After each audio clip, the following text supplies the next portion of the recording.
I'm Mitch Gallagher. Welcome to the Sweetwater Minute. This week on the Sweetwater Minute, we are joined by drummer Gene Hoglan. Gene, thanks for coming in. Greetings, Mitch. Now, you are well known for drumming in kind of the extreme styles of metal.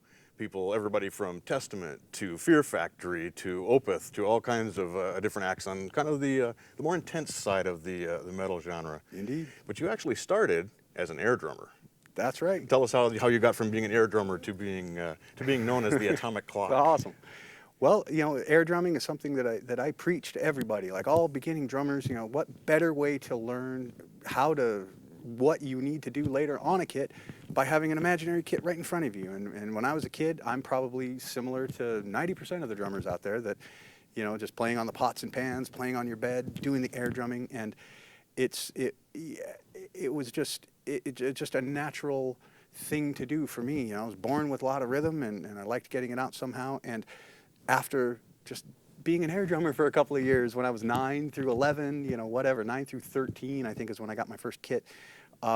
It taught me so much on how, when it was time to actually get on the kit, hey, I was ready to go because I already had my air drum kit together, and I set up my kit just like my air drum kit, and it was perfect. Actually, it was a lot smaller because my air drum kit was huge, so it was like fully stuffed all the way around here. Right, so. you were doing all the Rush stuff, right? Yeah, exactly. 2112, right? Yeah, absolutely. So my air drum kit was Neil Peart sized. So. Right, awesome.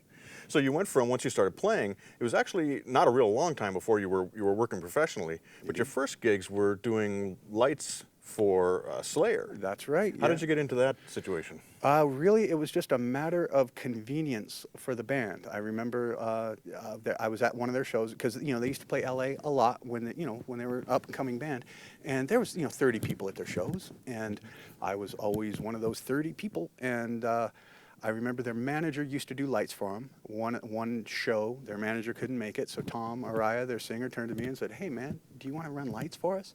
And I was like, "Cool, yeah, awesome, great." And so, I'm there pushing, there was like 8 buttons, it was a rudimentary light system, but, I really felt like I had it. I was the 5th member on stage for them, and so, yeah, and they ended up going on the road, and I went on tour with them when I think I was 16. Wow. And I was a horrible tech. I was terrible. They fired me immediately, but hey, that was my first time being on tour when I was 16. Sure. That's cool. Being on tour with Slayer, that's cool. So I had an upbringing very unlike most other teenagers. I bet that was an education. Absolutely. Yeah. Now from there, you began playing drums, and you were in groups like War God. That's right. And then, but the first group we really did a lot of recording with and gained some notoriety with was Dark Angel. That's right. Could you talk a little bit about that? Well, that was back in the inception of thrash metal, which was a really magic time for metal, I thought. That's still the most exciting kind of metal to me anyway, is a really aggressive thrash metal. And it was a really magic time, for a while there, back when Dark Angel, before I joined Dark Angel, that's why I can say this proudly, is there was a time when there was, kind of Venom, Metallica, Slayer a little bit, and Dark Angel. Those were the only thrash bands doing that kind of stuff for a while, because thrash was basically, invented in Los Angeles, and Dark Angel went to high school with the Metallica guys. So both bands were formed at the same time at the same high school, which is just, an odd footnote in history, really. But, it was a very magic time. There was no rules. We were creating the rules as we went. These days, things seem to be a lot more regimented, like you have to kind of fit into certain categories.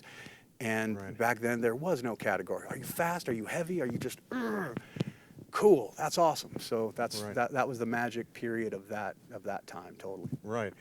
It's interesting to me how the thrash style grew out of the new wave of British heavy metal. Indeed. Because you had bands like Raven, Tigers of Pantang, Riot, Absolutely. Angel Witch, Motorhead. Sure. And of course Iron Maiden and people like that as well. What do you think was the force that kind of propelled it past that to get into the really heavier, faster styles of thrash?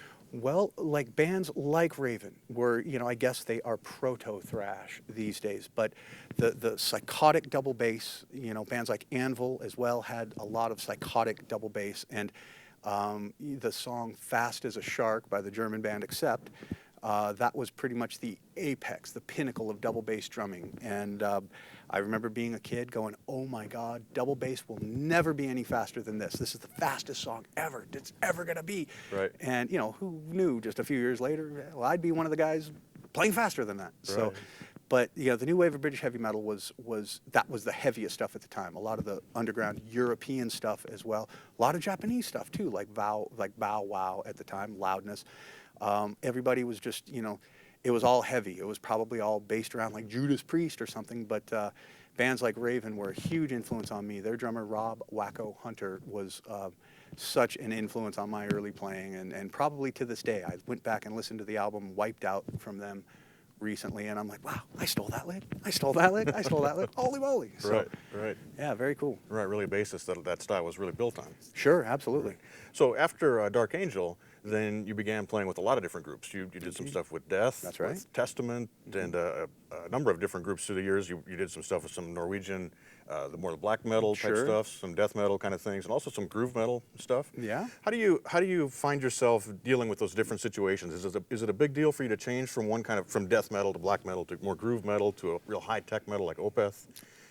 Is it a sweet shift for you? Well, shifting from style to style is a rather pleasurable thing, because before I started playing, thrash metal, there wasn't any. So it was like I would just play everything I could. I was playing what is now known as classic rock, lots of that, playing to a lot of Ted Nugent records and Queen albums and Kiss, of course, for people my age. Mm-hmm. And so, Rush especially, anything with Tommy Aldridge, like the Pat Travers live Go For What You Know record, that was Sure. a huge influence on me.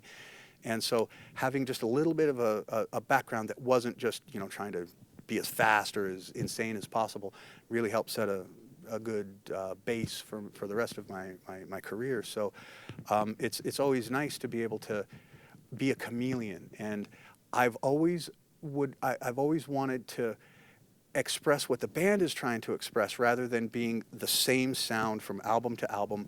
It's like, great, here's Testament with Gene Hoglan. Here's like Opeth with Gene Hoglan. It's like, no, I would rather form whatever I'm playing to fit their styles. And that's always a challenge, and I figure that's only going to make you a more well-rounded player. Mm-hmm. The more people you play with, the more you absorb their style, the more you can bring to your style and then augment yourself as you go. So it's always a fun challenge. That's why I love doing non-metal stuff, like just, a few months ago, with Mike Keneally's band. Mike Keneally plays with Death Clock, one of my other bands, and he was also with Frank Zappa. Myself and Brendan Small, from the creator of Death Clock, we were his backing band at the Baked Potato in Los Angeles, which is a really tiny little club for jammers. Like lots of major cats come in there. And if there's 100 people in there, it's packed. So Right.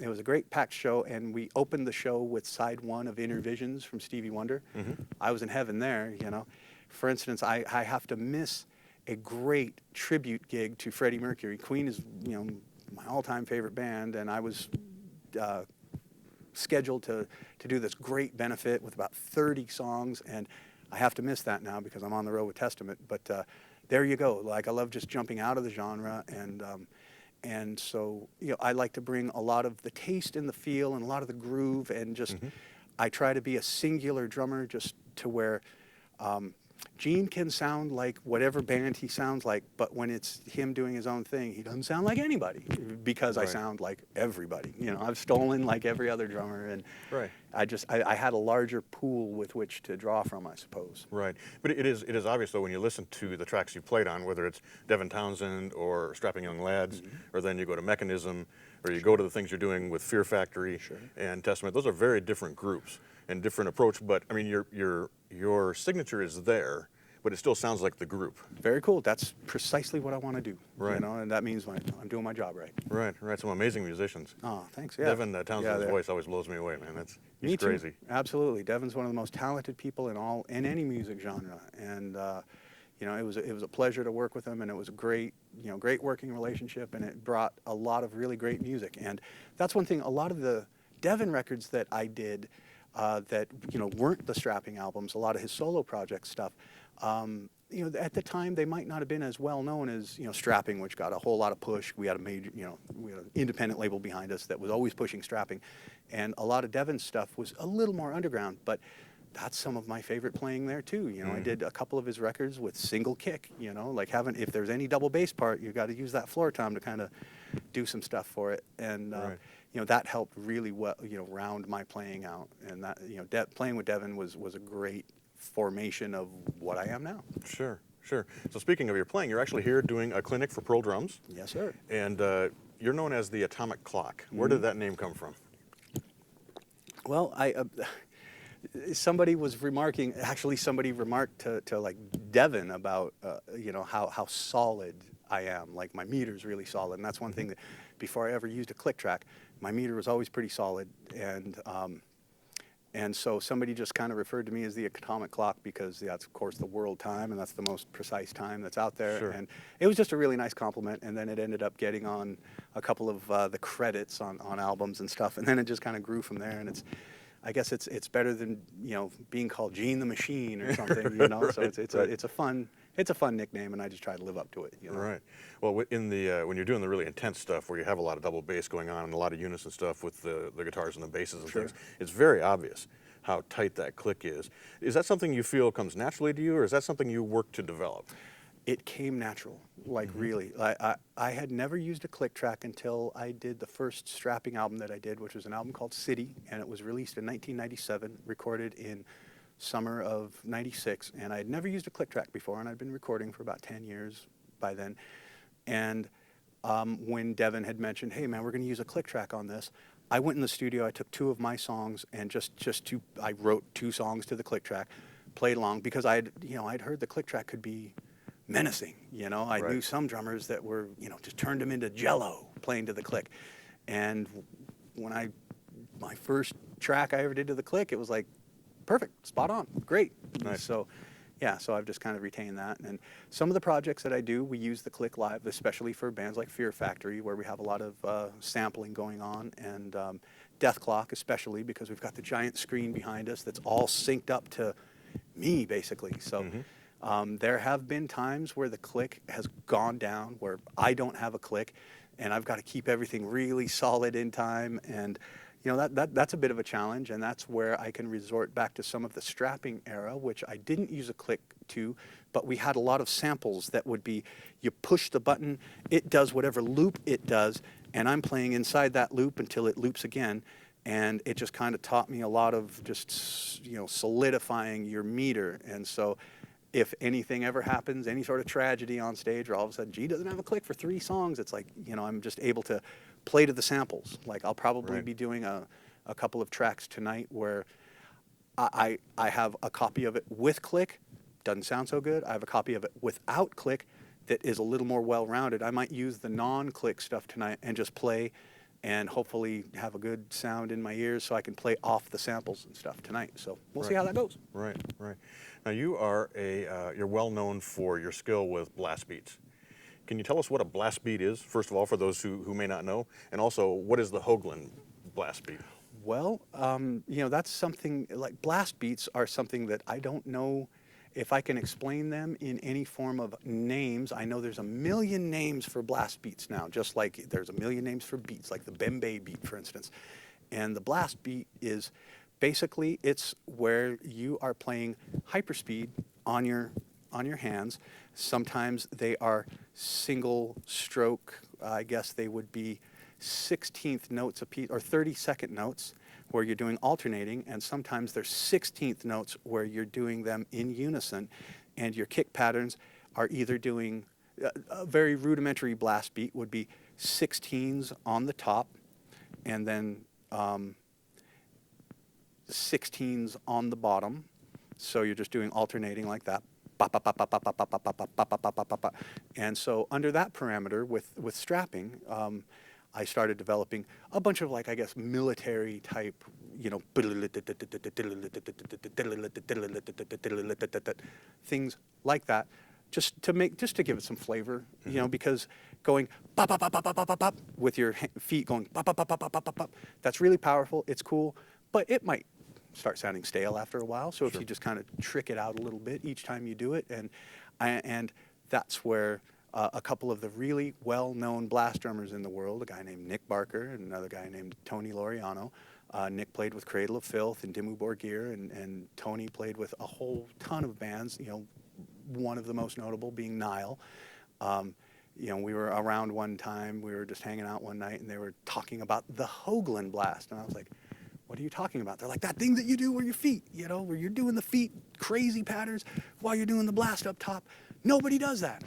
That's the Hoagland Blast. Every time something like that comes in, we call that the Hoagland Blast. And I was like, hey, great. I've got a blast beat named after me. Very fun. Right. Nice. Yeah. Nice. It has to be challenging because I've watched you doing some of that stuff, and first of all, there's a lot more nuance than I think people would expect, because I see the way you're playing in different places on the snare and getting different tones out of the snare, Sure. different cymbal flavors and things. But you're doing those at incredible tempos. When you're talking about 16th notes, I think people are thinking, you know, dot, dot. I mean, you're doing them at incredible tempos when you're playing that stuff, and it is machine gun tight. Sure. And how hard is it to develop that skill? Well, it wasn't easy, like, because I didn't create blast beats or anything. I know that, like, Dark Angel was an influence on bands like Napalm Death and bands like that who, you know, helped create the blast beat, I suppose.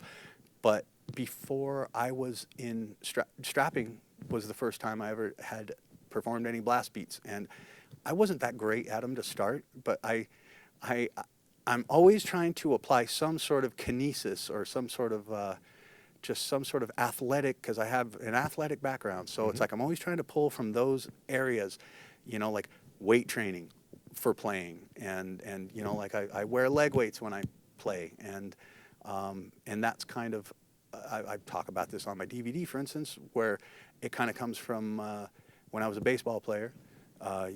When you're in the on-deck circle and you have a batter's donut on your bat, you swinging that bat around a little bit, you pop that donut off, your bat is lighter, you fly. The same concept with the feet is you take these leg weights, you play the first 5 or 6 songs or 7 or 8 songs in the set with leg weights on, and then when you start going into the super hauling material, that's when you pop them off, your feet fly. And so when it comes to blast beating, I used a technique that was actually taught to me by my bassist in strapping. His name's Byron Stroud, and he also plays with Fear Factory and Zimmer's Hole and a whole bunch of my other projects.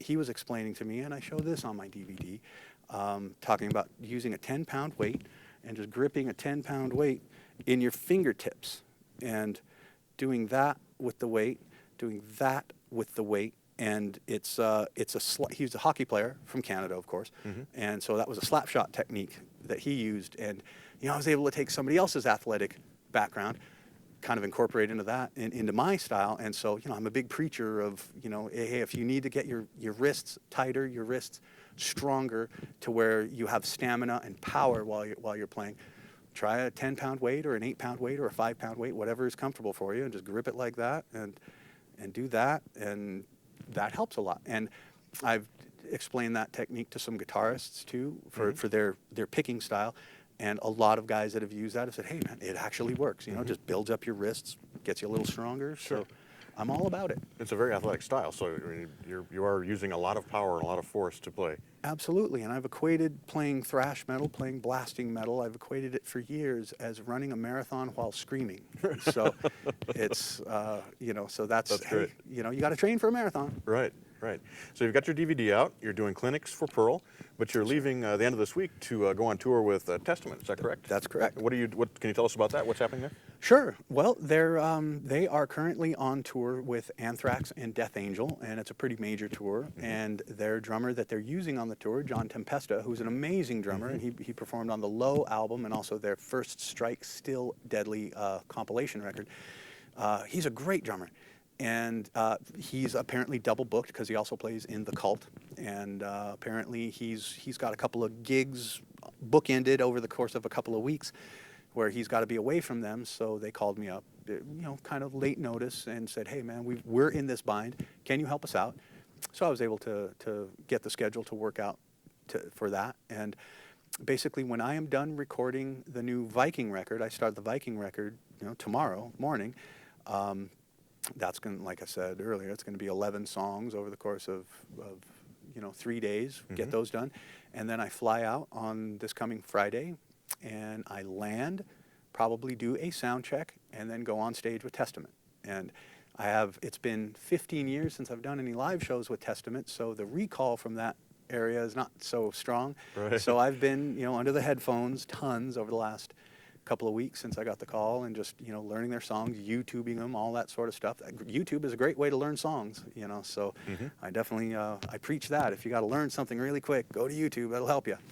Right. And yeah, so it's going to be fun. I'm only with them for a couple of weeks, and then I've got more clinics to do. I've got a clinic tour of Canada, a small one, and then I've got some more clinics coming up in the new year, and yeah, it's going to be great. Busy times. Indeed. Busy times. Should be fun. Yeah. We're looking forward to tonight. Oh, I am too. Absolutely. Right. That's Can't gonna wait be to great. hear you blasting it out in the Sweetwater Theater. Cool, Should man. Be fun. Yeah, Be fun.